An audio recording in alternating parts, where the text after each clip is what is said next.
What's up, everybody? You doing all right? Very good? Hey, I've been here 5 years, all right, and I'm 30 years old. I know I look a little young. I think this is the best atmosphere, the best event that we've had, and this is part of what's going to change the culture here. We've struggled a little bit early, but we got a hell of an opportunity tomorrow against William & Mary that we plan on winning, and we need everybody to be there. This is outstanding what's going on in here right now. This is a big-time pep rally. It's awesome. We need all the students to be there and believe in the Blues. Believe in the Black Bears. We are building a consistent winner here, and we're proud of that. We're really proud of that. It's going to take a lot of hard work. Everybody have fun tonight. Everybody be safe. Everybody be safe, but have some fun. We're going to go as fast as this car. It sounds like a good plan to me. Let's go get a win tomorrow. Thank you.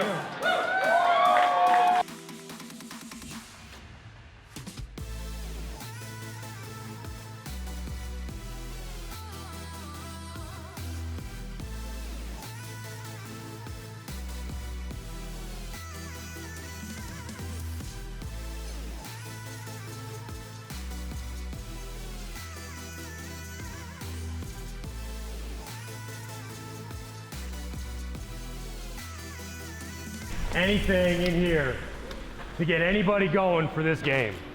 This is a championship game. Make sure every rep that you take is a championship rep.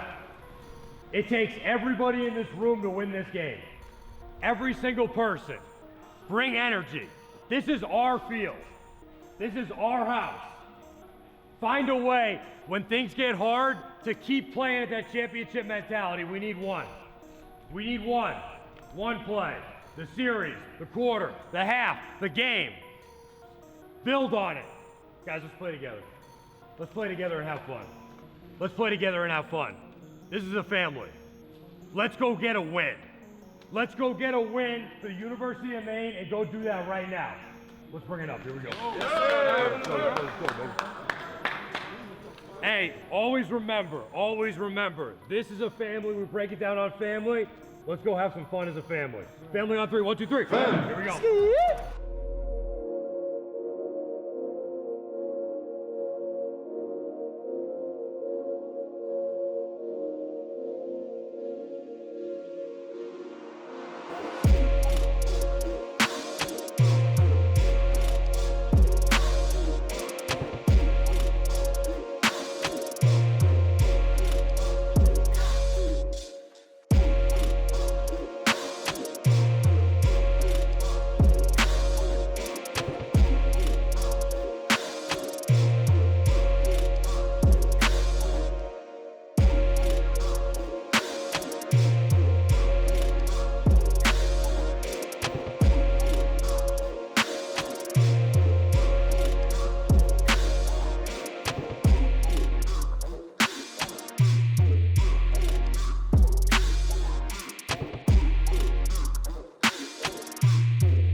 No matter what size adventure you're into, the award-winning family of Hyundai SUVs has something that'll make everyone happy.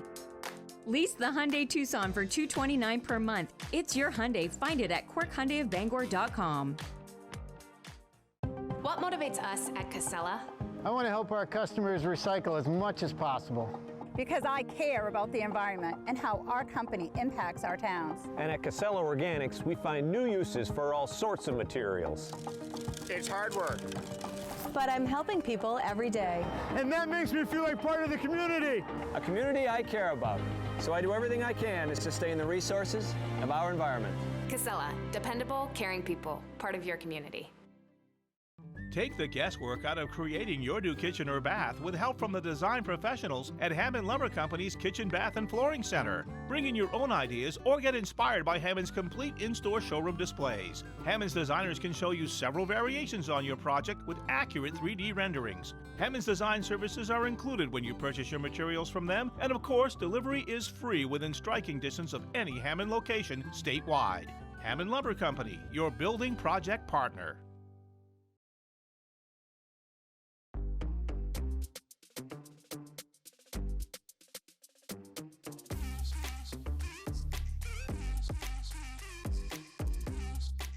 It's all things pumpkin at Duncan. America runs on Duncan. That was a really, really good job. Hey, guys, really quick, the jersey that we've been signing in the locker room, and Sam Lenson, where's Sam at? Right here. You know, Sam's really been the ambassador here, but a guy named Todd Dill was born with cystic fibrosis, which obviously is a very devastating disease. Played high school football. He's from the state of Maine.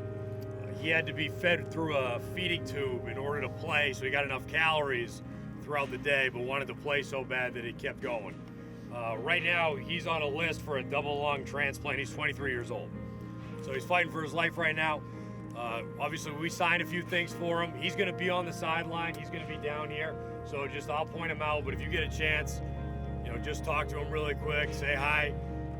If you don't get to see him, just really, I think he gives us a lot of perspective on our lives and what we have in front of us. And honestly, the gift that we have to be able to play this game. This guy was willing to do anything to play the game. So that's something to respect, and that's something to inspire people. I think it's extremely humbling for the players to hear what Todd went through, and I think all the players really wanted to meet him and just convey to him that they're happy that he's here and that he's an inspiration, and that Todd will be with the players on the field when they're playing in the game. He was excited. He didn't know it was happening. He put the jersey on right away, and then I think it was really humbling and really cool for him when all the players came up and pointed out where they were on the jersey, and when he could see them on the field making plays and knowing that these players care about him and want to see him do well. I think that was a really humbling moment for him. Went to the game.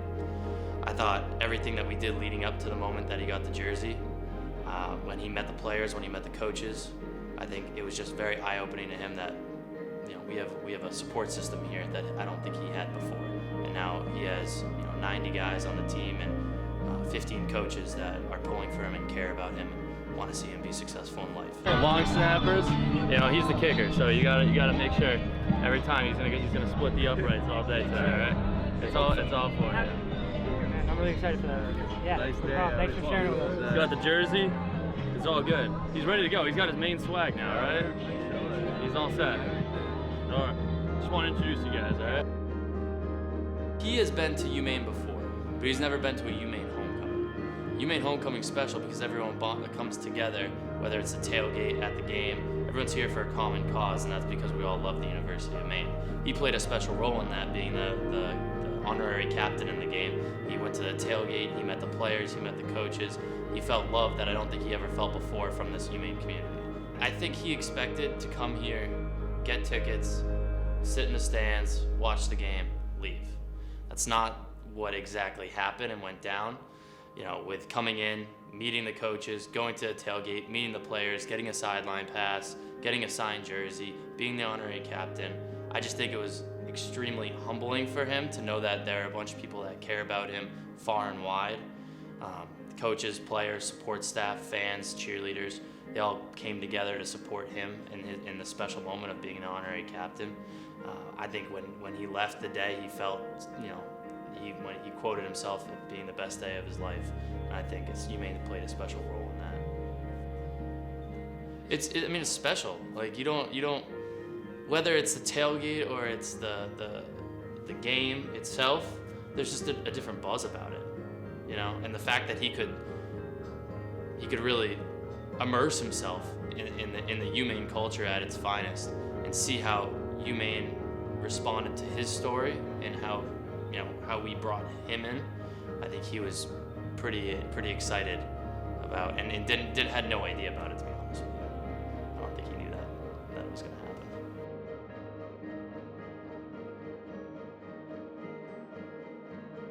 So the Smile Forward program is a program that I created where I bring Division I athletes into the Northern Light Pediatric Unit. So the goal of the program is to get the athletes into the pediatric unit and just spread joy and happiness to the kids that are going through different treatments. And the goal really is to have them forget about what they're going through for an hour, whether that's playing air hockey, playing Wii, decorating cookies, playing cards, or just talking about life. You can see the happiness and joy that the athletes bring to these children.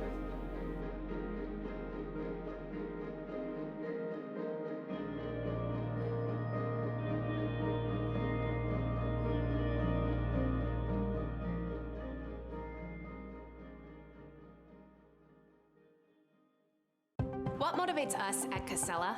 I want to help our customers recycle as much as possible. Because I care about the environment and how our company impacts our towns. And at Casella Organics, we find new uses for all sorts of materials. It's hard work. But I'm helping people every day. And that makes me feel like part of the community. A community I care about. So I do everything I can to sustain the resources of our environment. Casella, dependable, caring people, part of your community. Do you know your Maine dairy farmers? Chances are we're a lot like you. We are parents, grandparents. We are small business owners. We are a part of our communities. We are your neighbors.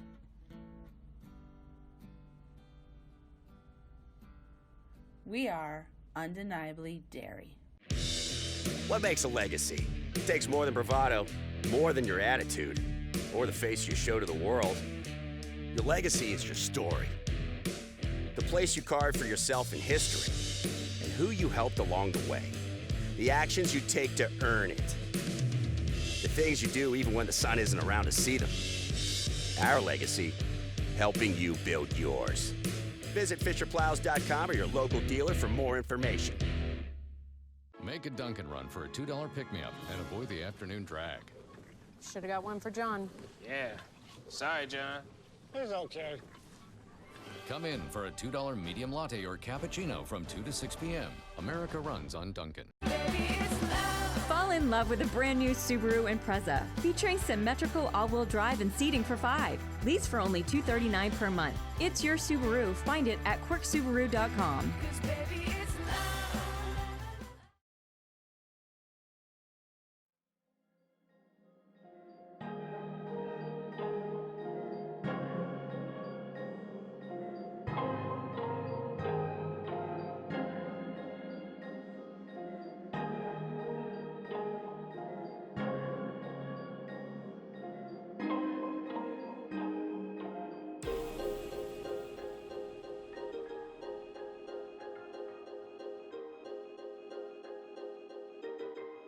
There is no replacement for experience, so we have some guys who have some experience from last year. That's experience both playing for me and experience in games.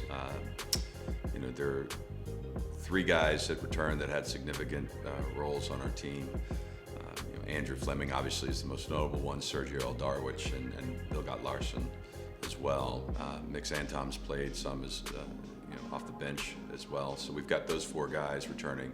We also have 4 guys who redshirted last year, so they were either in practice or at least around practice, watching, learning, and I think are, you know, further along because of that experience. And so Misha, Sali, Steph, and Nedja are those 4, and all 4 are doing a good job so far.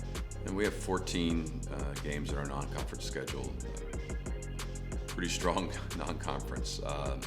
We play, you know, games like Virginia, Washington, Harvard, all on the road. Those all 3 teams are in somebody's top 25 preseason. They're really good teams. They're veteran teams. Got a lot coming back, so we'll definitely be tested in our non-conference schedule. You know, games at home include teams like Quinnipiac, who, you know, we had a big lead at halftime but lost to them last year on the road.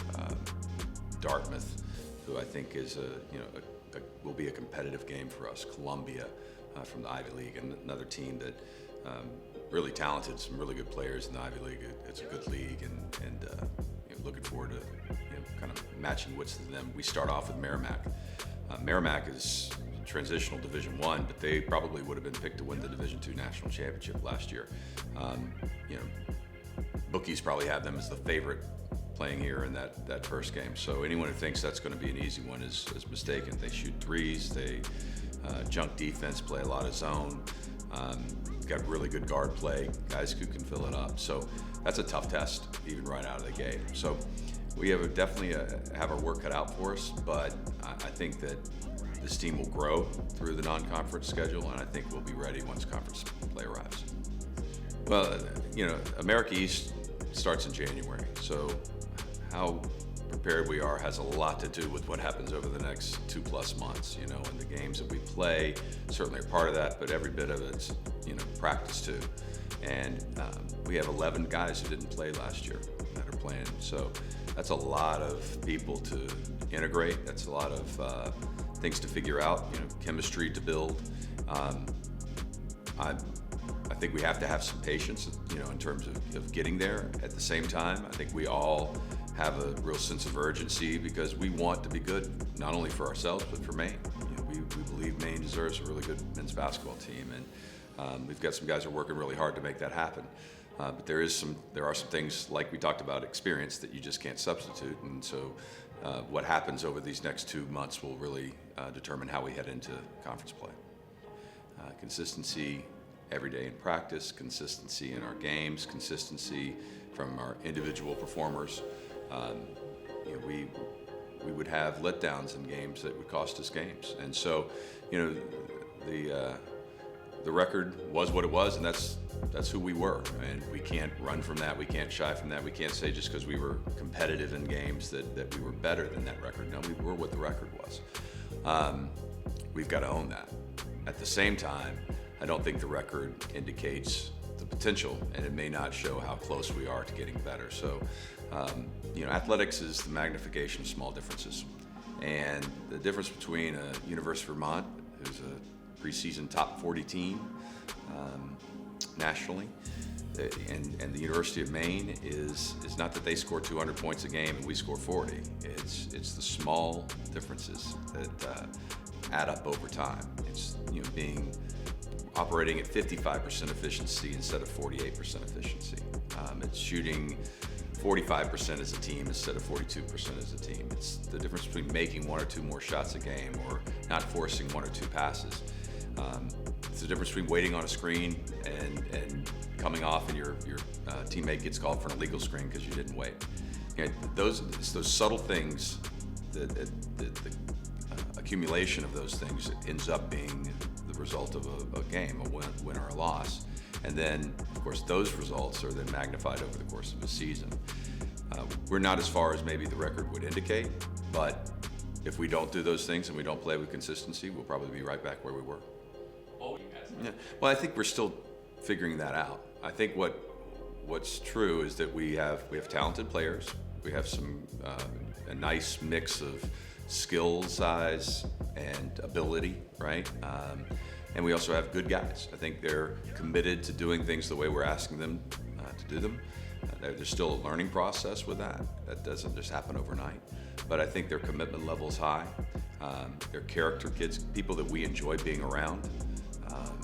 People that I enjoy having over to my house for dinner.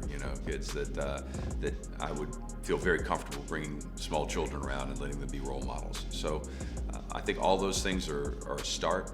But how we put those pieces together, again, over the next 2 months will really determine not just this season, but also kind of the established culture moving forward. Well, I want to see constant improvement.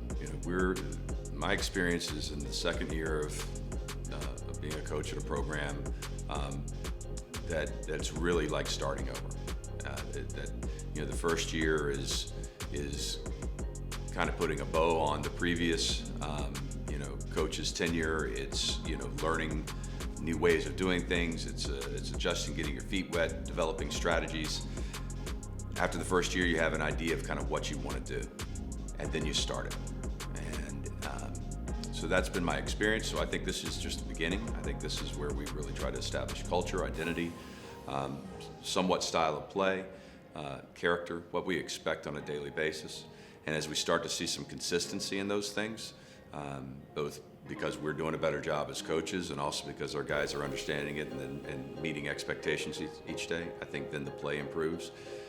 It's happened everywhere I've been, and so I'm looking forward to seeing the same thing happen here at Maine.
Well, my dad served 9 years in the Corps, and he was in during Desert Storm, deployed a couple times.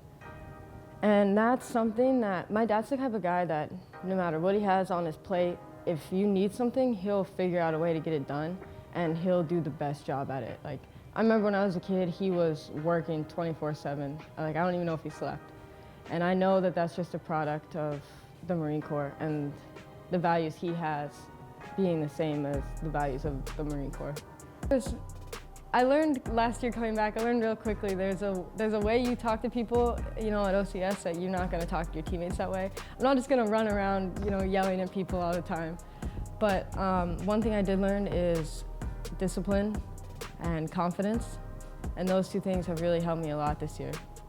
Because it's really hard to police your peers, and that's a big part of OCS. I chose the University of Maine because, I mean, as a kid, I grew up in Bar Harbor, and so Maine is only D1 basketball program, so these girls are kind of my idol.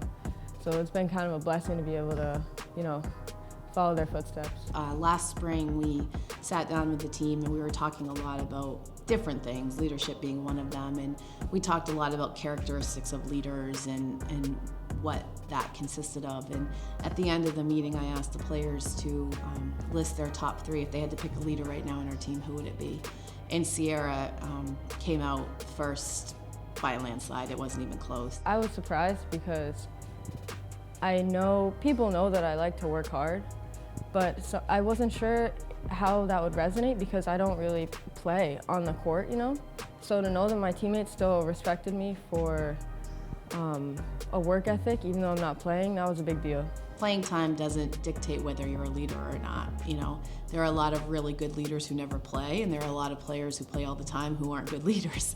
So with Sierra, she just does, I've said it multiple times, and it's true, we would not have won our 2 championships without her.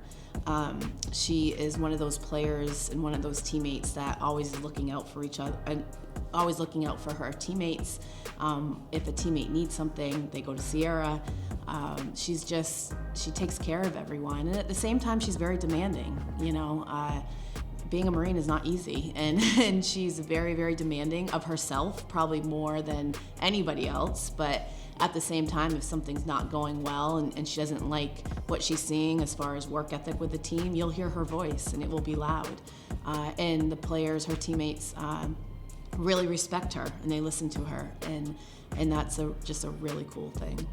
Since my freshman year, you know, she was my leader off the court. She was like my big sister. She drove me everywhere. So to see her, how she grew from when I got here and see where is she now, even with the military thing or all that, to see how important she is for us. Like, she barely gets minutes in the court, but she's always doing whatever we need her to do. She's able to put everyone else before her, so definitely she's like one of our biggest leaders.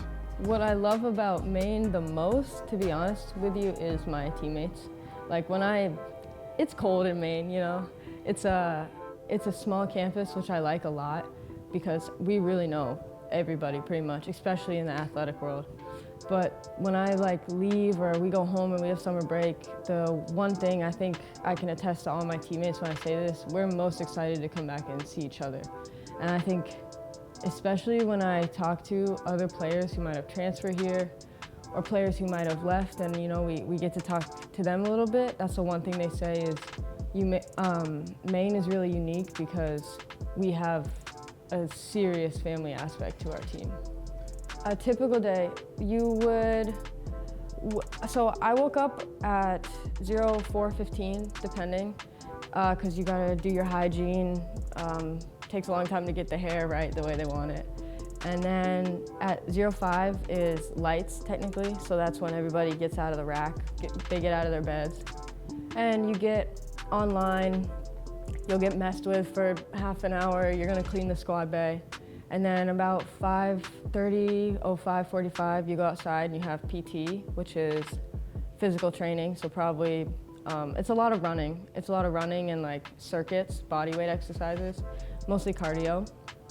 And then you'll come back, you might have classes, you might have tactics, you'll go to chow. And then the rest of the day, it really just depends on what's on the schedule. You'll always have a class, you might have some sort of field work that you're doing. But if you were to look at a skeleton of the schedule, you'd be like, oh, easy day. They just had class, they went out in the field, they, learned some fire team formations, but it's kind of all the stuff in between. It's the stress that the instructors apply, it's wanting to do well. That's when kids start to get a little overwhelmed. So in order to be an officer, you do have to get a degree, which is partially why I'm here.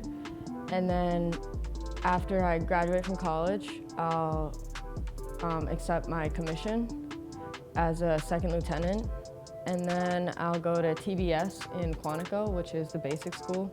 And that's basically 6 months of training where they wipe out everything we learned at OCS and they start from scratch and teach us. Because you don't really remember anything from OCS because you don't sleep a whole lot. So OCS is just to stress you out pretty much. I think my course is a little different than a lot of people.